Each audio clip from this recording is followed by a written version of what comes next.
Hi friends, I'm Shauna. Welcome to the channel and welcome in to another day of Vlogmas. I have a very grungy look for me and I've been feeling it. Today, to get back on track, today we're going to be talking about the fantasy self. This video has two parts, and in the first part I'll be talking about the fantasy self and also putting forth the argument about something I'm calling the aspirational self.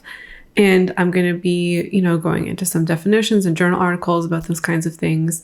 And then in the second half of the video, I'm going to be talking about 4 or 5 questions you can ask yourself if you're purchasing something and you want to determine, or you're trying to think about, is this a good purchase? Is this something that I want to spend my money on? Or could this potentially be a fantasy or aspirational self purchase? Let's get into it. And I first want to address what a fantasy self is.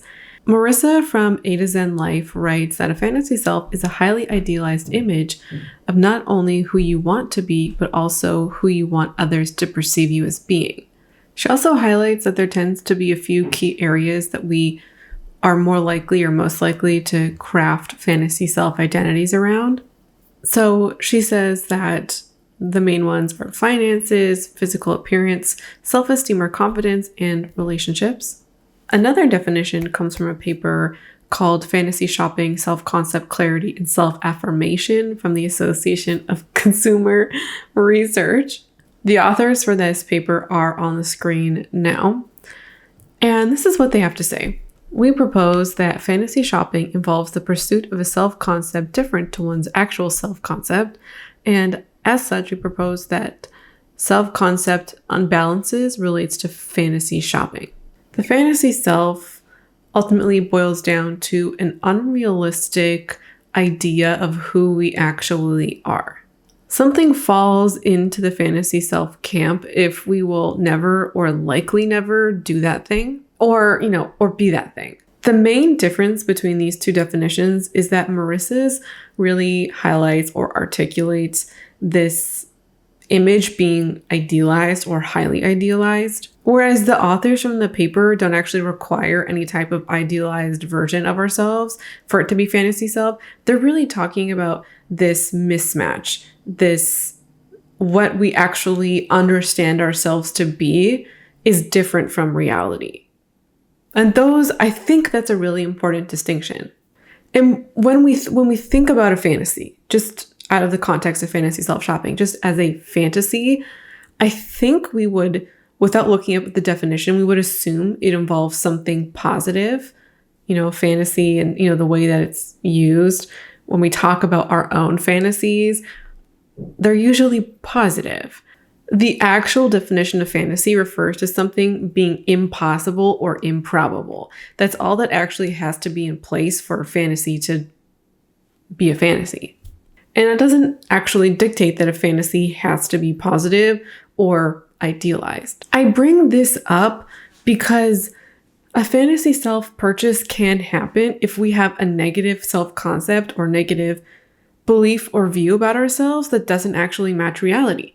And we're going to talk more about that in terms of how that plays out in shopping, because I think we're much less inclined to see pursuing a negative self-concept or things that would reflect a negative self-concept as fantasy self-shopping.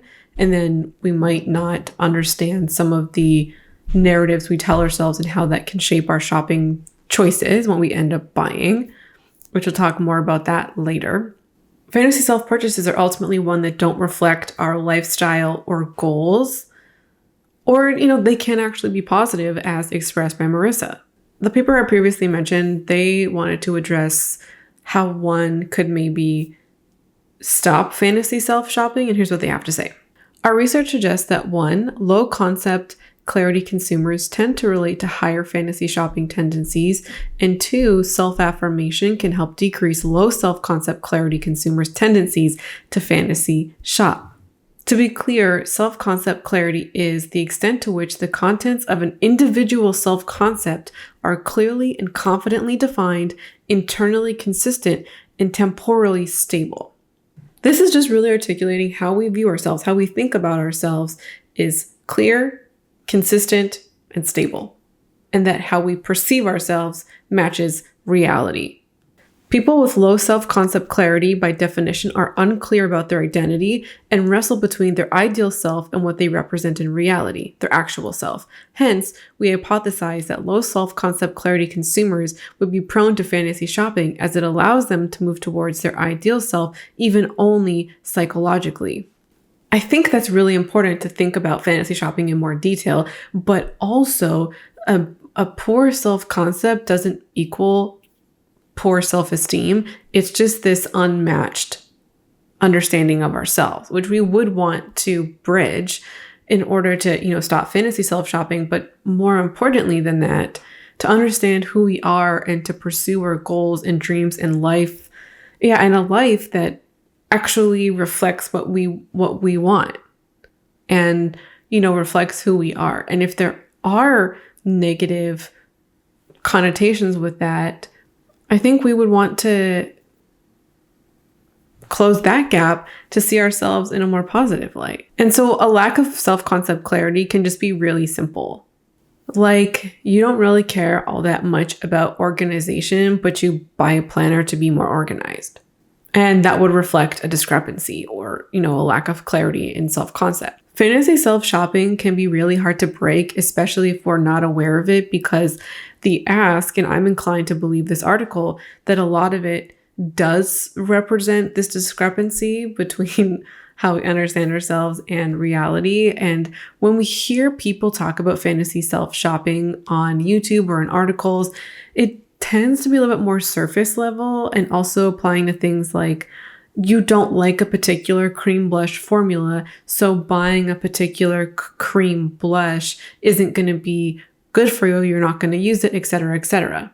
And I also think when it does come to habits, the ones that are most talked about would be things like meal prepping or weight loss or working out or the gym, like, purchasing a gym membership when you don't like working out or when you won't use it, that reflects a fantasy self behavior or purchase.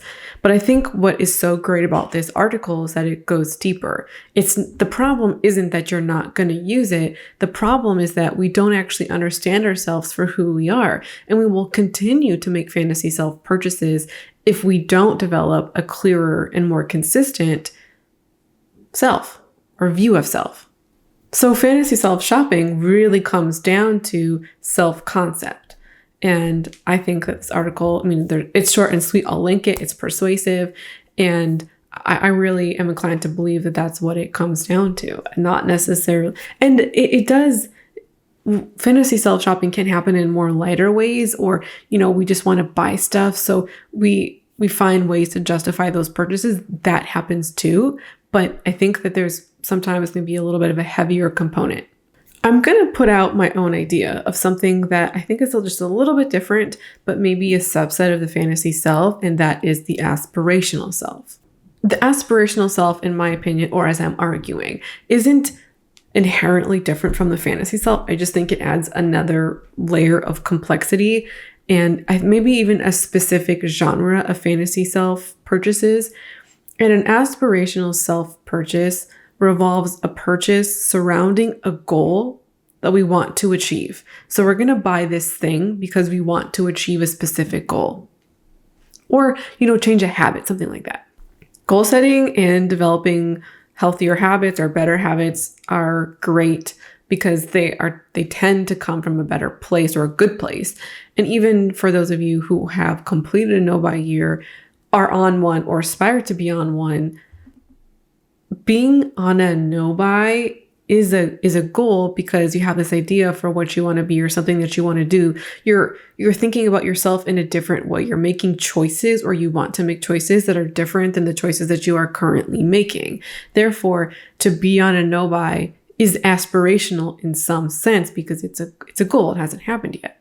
Aspirational self-purchases really are choices that are aspirational, goal-oriented, or habit-oriented, and they're different choices than the ones that you are currently making in an effort to be a different person or develop a different skill or habit.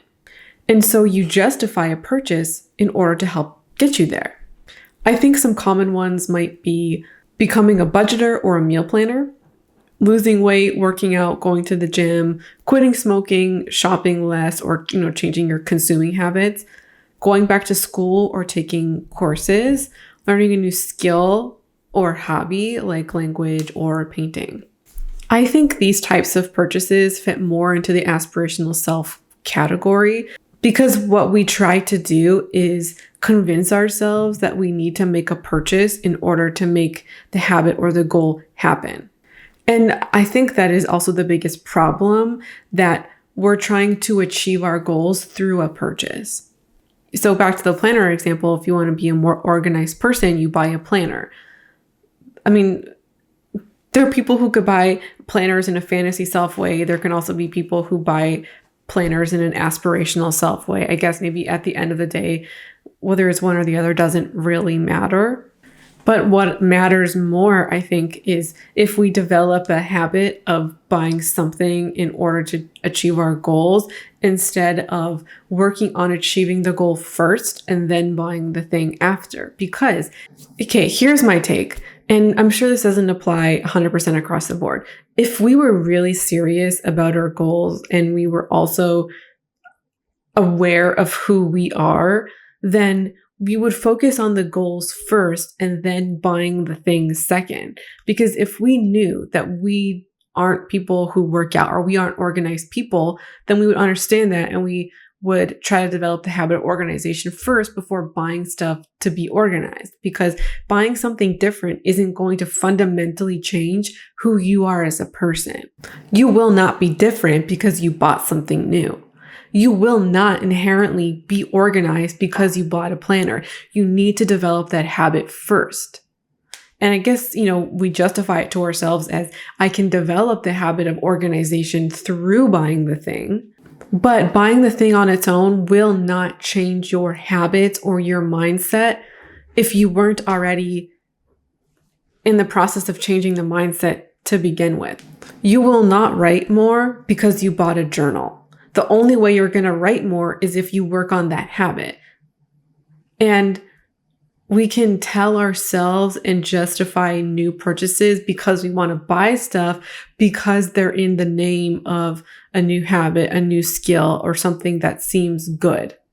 When it comes to aspirational self purchases, I think the problem here, and it's more present in aspirational self purchases opposed to fantasy self purchases, is that aspirational self purchases tend to be coming from a good place. Like we're actually trying to do something good here. And so we can convince ourselves that the purchase is good. Our intentions are good. And I think most people, most of the time, are that. They're trying to do something good for themselves. And so it's also hard to say no. However, we can overconsume and we can waste a lot of money on aspirational self purchases over the years. Gym memberships that never worked out, workout equipment that never worked out, hobby supplies that never worked out. I mean, kitchen gadgets that never worked out, containers for meal planning, recipe books, courses, kit. I bet you if you are somebody who is prone to aspirational self purchasing, you've done it multiple times and you've racked up hundreds, if not thousands of dollars worth of stuff in the name of being somebody else, being somebody different, or being somebody better. That's why I mention it here. Fantasy self can just be really simple. Yeah, I want to go to ballet, or yeah, I want to go to more performances next year. Therefore, I need new clothes so I can go to performances when you never will. Or, oh, I want to buy these clothes to go to the club. Dude, you don't go to the club. I now want to talk about 6 questions you can ask yourself when you're thinking about purchasing something to help determine if it's a fantasy or aspirational self purchase, or not. Number 1, do you have a track record or are you willing to develop one? This question can work for just about anything, from a cream blush to a vacuum to a planner, to crop tops, gym memberships, cookie sheets. It can run the gamut, even courses. If you have no track record of using that thing or doing that thing, are you willing to develop a track record first or do that for free? Let's say the thing that you want, let's say you want to paint and you need painting supplies in order to learn how to paint. Like there's no way around it. If there was a way to learn to paint for free, would you take it, or would you want to buy your own supplies? Because sometimes our desire for new things, when it comes to the aspirational world in specific, we want to buy things, but two, we can be influenced in positive ways to learn or develop new skills. Therefore, you want to become a painter. And so we can be influenced in that way. Like we might be influenced to buy a foundation or buy a new shirt. And then the third way, sometimes we genuinely want to change ourselves and be different people. That can come from any kind of direction. And I'm sure there are other things that can influence us. But if we're unwilling to develop the habit or the skill first, and it's only about, I want to purchase the thing. And I've talked about this in a separate video and I'll link it. That one is like fixing yourself with stuff. But sometimes what we want is a really clear cut, I purchased this thing, and through the act of purchasing, I'm already different. I'm already pursuing a hobby or picking up an old one or developing a new skill, and that feels really good. Like I'm in the process of changing myself. And sometimes we want a quick fix, and the quick fix, the thing that makes us feel good and like we're already in the process, is just making a purchase. That might be all we want to do to help our psyche, instead of actually put in the work of developing the skill, developing the track record, and pursuing that thing for free. So even if on a theoretical level, we're uninterested in trying that thing for free, I think that goes a long way in helping us determine whether we're actually serious or not about developing this new skill or hobby or whatever it is. There's a lot of ways we could get a taste of what we're looking to buy for free or online. I say this to say that there's usually something we can do in order to see if that's what we want. Maybe we could borrow supplies from a friend or from a relative, or maybe a relative or a friend could teach us something. Like if you want to sew and somebody with a sewing machine that doesn't live too far from you, are you willing to go to their house to learn from them? And I'm not trying to assume that they'll teach you, but are you even interested in doing that in the first place? Or will they let you borrow it? Like, would you pursue that? And I also think that you could set a time frame for trying that thing for cheap or free. In the next 3 months, if I don't ask Aunt Susan to borrow her sewing machine or to go to her house to sew, then I'm not going to buy one on my own. Or if I don't try this in the next amount of months, then that's an indicator that I'm not interested and should probably reevaluate. One example for me last winter was a yearly writing course. So there was 52 prompts. You get 1 prompt a week and you work on it over a week.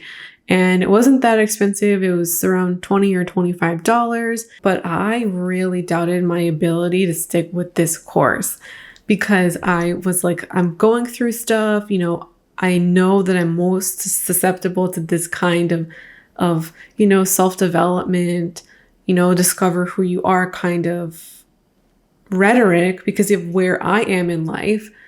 And so I said, okay, if you develop a writing practice and you stick with it for a month and you do that anytime in the next 3 months, then you can buy the writing course. Guess what? Never developed a weekly writing practice. And the thing is I've even in the last year have pursued the website and I've gone back to look at it several times, but never developed the writing practice. And so in my mind, I'm like, listen, Shauna, that offer still stands. Anytime that you develop a writing practice for a minimum of 1 month, then you can go and get it.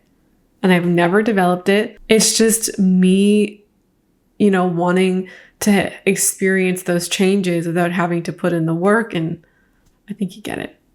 I'm spending the most time on this one because I think this one is the most relevant. And this on its own could probably fight off like 90% of the fantasy self, aspirational self purchases.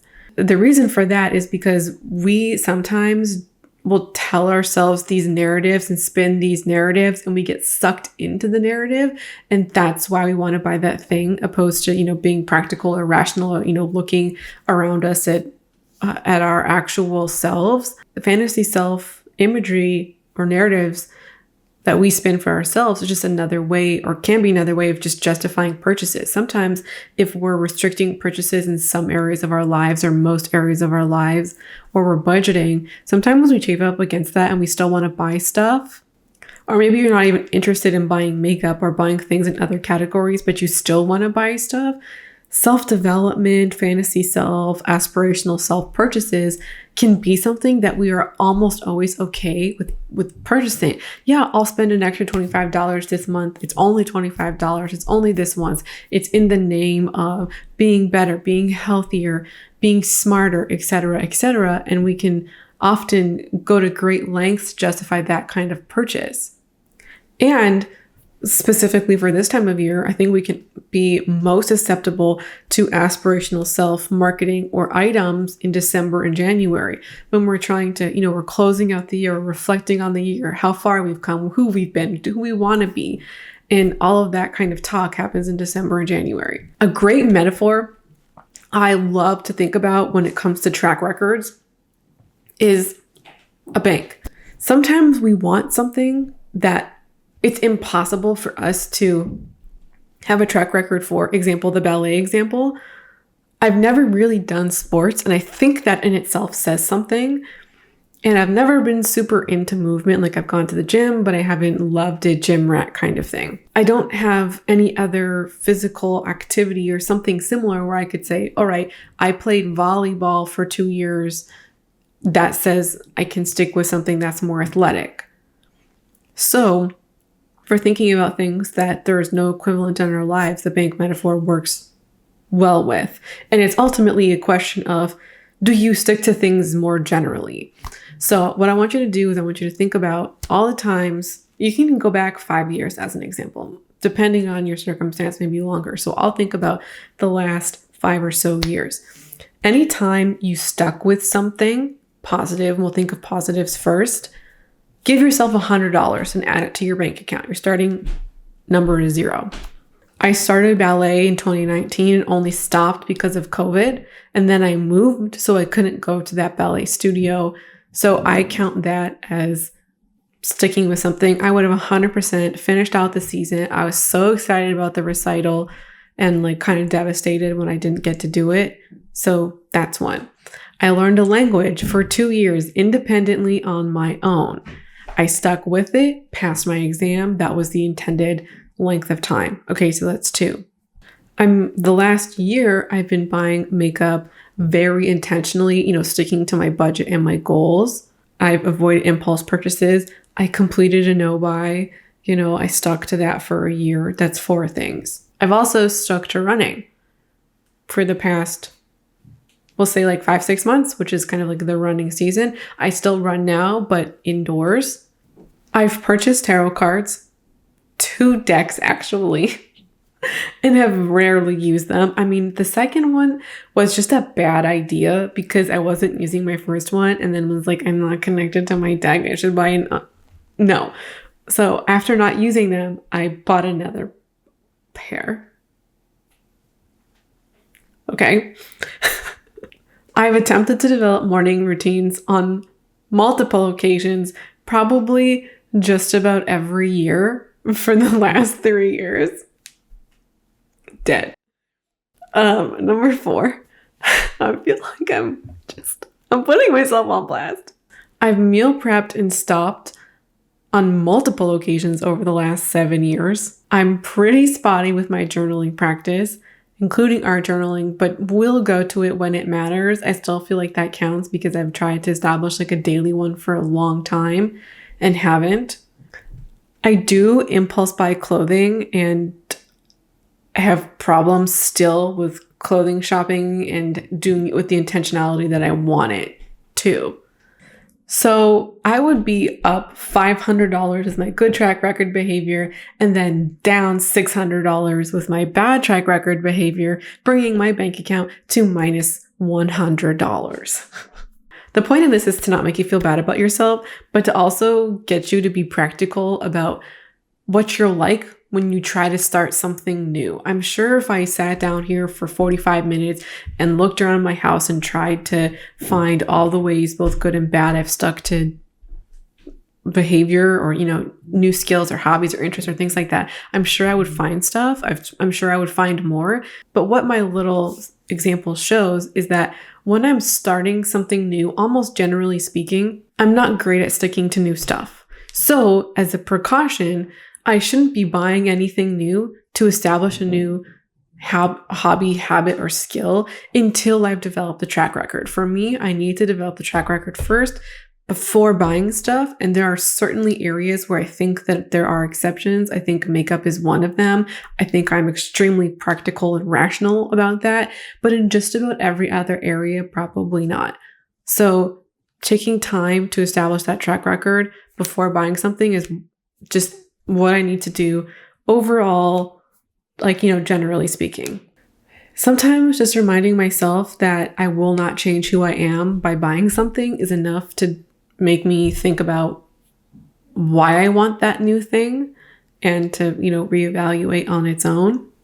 And cultivating a habit first before buying something, it reminds me that that's a great idea, not a punishment. Okay, I was there for a long time. Let's go to number 2. Are you willing to do research? Depending on the item, research is probably a good idea.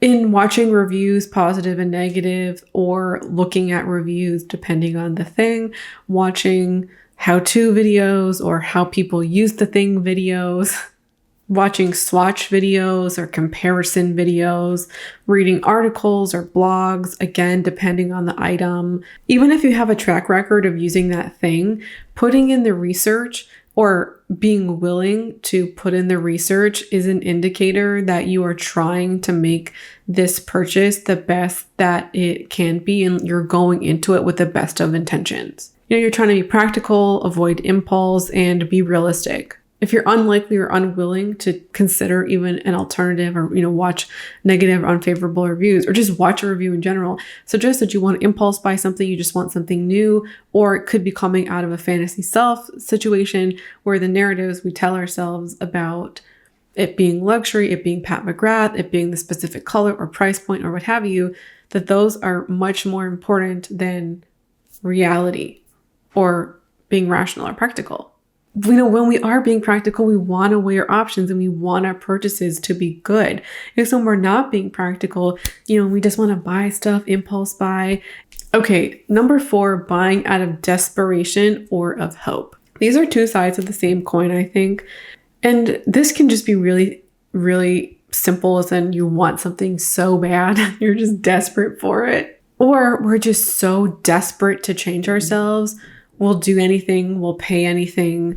Yeah, you'll try anything. And this, I think, is the most pertinent when we're wanting something that is so important or pivotal to our core being. I have been that way.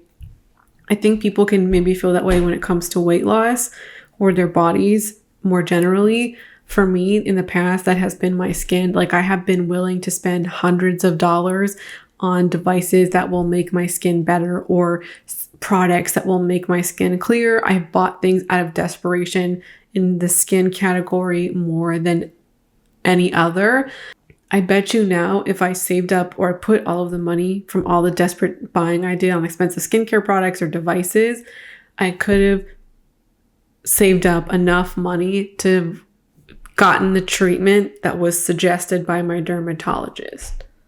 Laser is expensive, but it's not so expensive that it's out of the question affordable. It's cheaper than a semester's worth of tuition. And I've come up with semester's worth of tuition for years. I think a mindset of I'm willing to do anything can be good, but maybe we need to think about I'm willing to put in any amount of work. I'm willing to put in what it takes as one thing, and then I'm willing to do literally anything as maybe something separate and not necessarily good for our wallets or our mental health. Conversely, buying out of hope is the type of shopping that I think is most obviously related to fantasy shopping, because when we're talking about hope, we're buying something in hopes that will be different, or in hoping that we'll achieve that thing, wear that thing, or be that thing. You know, I could see this as being buying a smaller pair of jeans as an example in hope that we'll fit into them in 6 months. I think this happened in the pandemic for a lot of people. I'm going to buy this thing for after the pandemic. I'm going to buy this dress for when I get to go out after the pandemic. And maybe we have this whole scene in our head of going out with our partner for a date night or going out with our friends, going to a bar, going to a party. And I'm like, this is the outfit, baby. You know, I think this also is buying something that will hopefully make us feel different about ourselves, or we buy something in hopes to feel different about ourselves, that this thing will make us feel more confident, as an example. When we buy something out of hope, for hope to be in place means that that thing hasn't happened yet. It is aspirational in a sense. We're, you know, kind of trying to manifest that change into being. Buying something to make us feel more confident doesn't sound like a bad thing, but when we are buying things to be different people without actually putting in the work to be a different person, it's not going to happen. Because let's say that that piece of clothing does make you more confident. It'll only be for a short window because you haven't done any of the work internally to believe your own hype and to be a more confident person. So it will wane after a while. With these purchases, I think we are, when we're buying out of hope, we're the most obviously buying things that are, or we're buying things that are the most obvious thing that feels, you know, most fantasy. And while we don't use this language of fantasy self when you buy this thing, we might be using the language of hope. And I think when we realize the language, or we learn the language that we actually use when we do fantasy shop, that can help us understand or articulate what we do or how we think when we fantasy shop, which is one of the reasons why I'm bringing it up now. Number 5, are you willing to wait? When we fantasy self shop, we are sometimes being impulsive. We also can want quick results, or we want to change ourselves now or be different now. It's usually now. When we're fantasy self shopping, we're not trying to check the way we think. We're like, oh yes, that's a great reason to buy it. Let's go. We're not thinking about, wait, should I wait? How about I come back? How about I even put this thing on hold to let me double check or triple check? Fantasy self shopping thrives in a place where we are not thinking about our choices. So if you're at a mall, as an example, and you're trying on stuff, you know, you're gonna want to buy things at that time. You're not gonna go home, or you don't want to go home to, you know, purchase it later. There's still things you can do if you're physically at the mall. You can put that thing on hold and come back at the end of the day. Or you could even, and I've done this before, if I'm shopping for a new season or a particular type of clothing, like let's say I want to buy occasion wear, I'll go to the mall with just the intention of, I will not be buying anything today. The point of today is just to go on and try new things. And I've also done that when I've been wanting to counteract narratives in my head of, you know, I can't wear that thing, or that thing's not for me. You know, there are alternatives. And if you are unwilling to put that thing on hold or come back, you just want it now, then I mean, at the very least, it's impulsive. But number 2, there could definitely be narratives driving that choice. At the very least, if you can create some distance, even if it's just a couple of hours or a day, then you're giving yourself more opportunity to think about your choice and to be as realistic and practical as you can, even giving yourself time to think about, is this the type of thing that you would want to develop a track record with, or is this something that you would want to put research into? Sometimes just being able to develop that kind of thinking can happen, or only happens once we give ourselves space or time to think about these things. So the more time you're able to give yourself, the more time you're able to take to think about all the kinds of questions that you might want to ask yourself about this purchase. Number 6, are you trying to fix yourself with stuff? I have an entire video on this concept and I love it so much. I've gone back to watch it multiple times since posting. So I will link that, and I will not stay here long. This to me is the clearest example of aspirational self purchases, but coming from a negative point of view, having a negative self concept. when our self-concept is negative or it's more negative than reality, one of the things that we might be inclined to do is to buy something in order to fix ourselves. We have these perceived flaws and inadequacies, and the way to be different is to fix ourselves. And that is still an example of an aspirational purchase, even if the aspiration isn't coming from a positive place and it's coming from a negative place. I have done this so much in the past, and trying to be a better person or a different person because I hate myself so much that I want to be different. First of all, it's not a healthy place to be in. And two, I think it's really hard to change ourselves from a negative point of view than from a positive point of view. The times that I've made changes that I want to stick with, if I think about the most recent one with running, that did not come from a place of self-hatred or a desire to lose weight. That came from a desire to be gritty, to be scrappy, to understand what I'm made out of, how much I'm willing to push myself, what I'm willing to go through to determine my strength. Like, those are all great things. And they were never coming from a place of you are not good enough or your body isn't great or your weight isn't great. It was not. I mean, my body and my weight factored in nothing. Like, they did not come into play when it came to running. And that was one of the best changes, if you will, that have happened. And I didn't need anything to start running.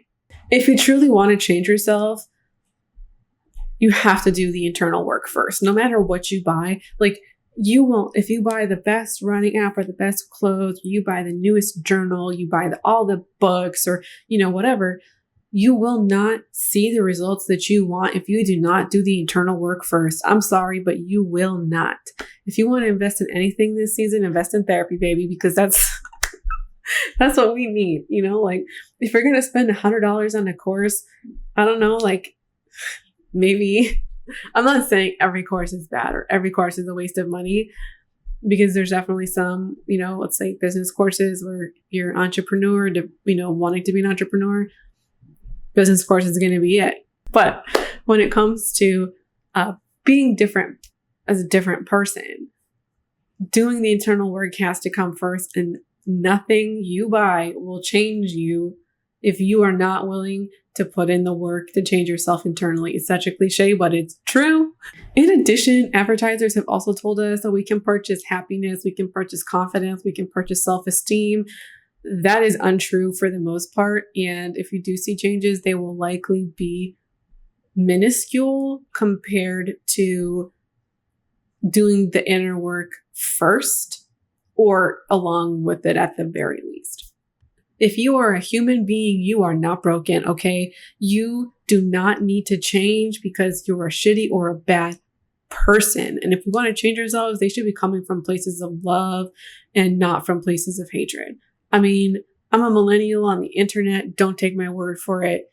Go to therapy. Take their word for it. I will shout this from the rooftops. You will not be different because you bought something different, okay?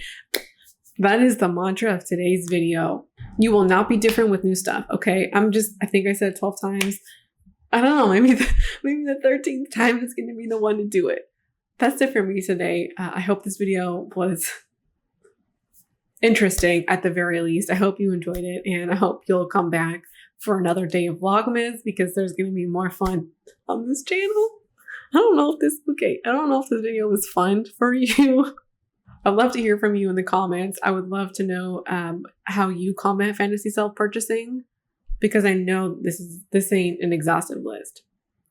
Thanks for watching and hanging out with me today, and I hope you see you again around here soon for another day of Vlogmas. Bye.